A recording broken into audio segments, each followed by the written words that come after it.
to the Penn State Illinois game. And this is a huge one, Jeff, because a lot of people know that Penn State has their issues with Illinois. Nobody's going to just scream that out to you, but we know that Illinois is giving these guys issues every time they go to Champaign. So they come in here set number 7 in the nation. I think that's a little bit much, to be honest with you.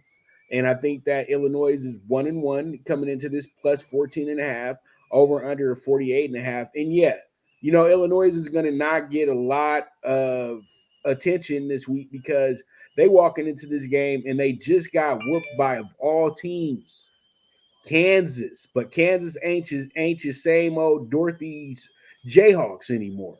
Those boys got some ballers over there now.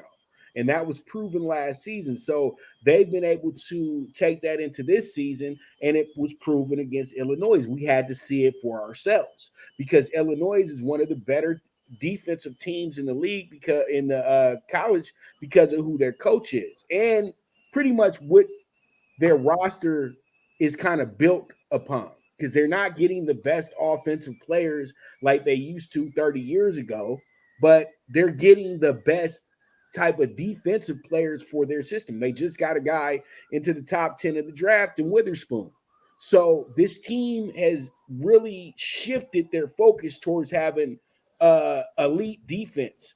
And that's pretty much held up their offensive progress as well too.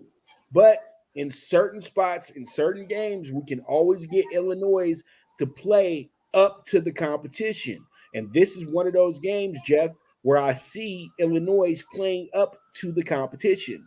And Penn State's going to come in this game, and they're going to lollygag a little bit. I'm going to keep it real with you, Jeff. These road games are always really tough. And it's a Big Ten road game. It's a rivalry game. And so I'm going to be very frank here. I really do feel like Illinois could run the table in this game and possibly win the game.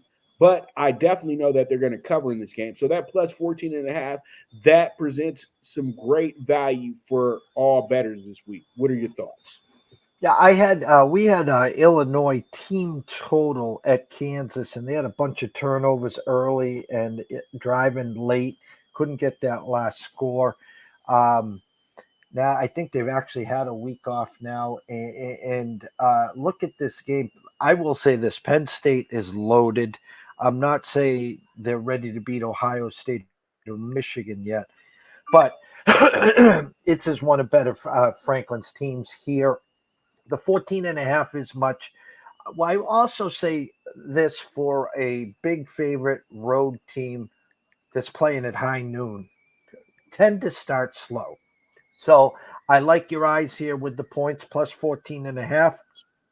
I might even think about if you're unsure of a full game, take a look at the first half. Might be able to get 7.5, 8 there as well.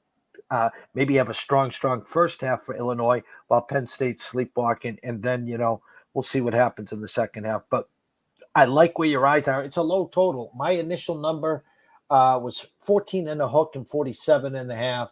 So, you're right in that 30-16, 30-17, somewhere in there. So for Illinois to be competitive here, two things must happen. They got to get into the 20, 21, 23s, obviously. And then, you got to keep Penn State under 30 points. So like where your eyes are, Pops, here. If I had to sprinkle something on it, I'd lean Illinois first half, probably around plus 7.5 or 8. I like that type of mentality because that says that, you know what? I like Illinois, but I don't trust Illinois. So let's see how you start the game off. And then I can just jump out of this thing because you might get, bulldozed in the second half. And I don't want to be over here losing my marbles over a team that is supposed to get beat by 17 or better. You know what I mean? So it is what it is, But when they give you the opportunity, you get the 8.5 in the first half. It's good. But you know what? They're going to really be tricky with the bettors. They're going to say, okay, we know the game's a lot closer than people think it is. So we're going to put it at a 6. And then you put it at a 6, everybody's going to annihilate it on the Penn State side. And then, damn, you got Illinois up by 3 at the half.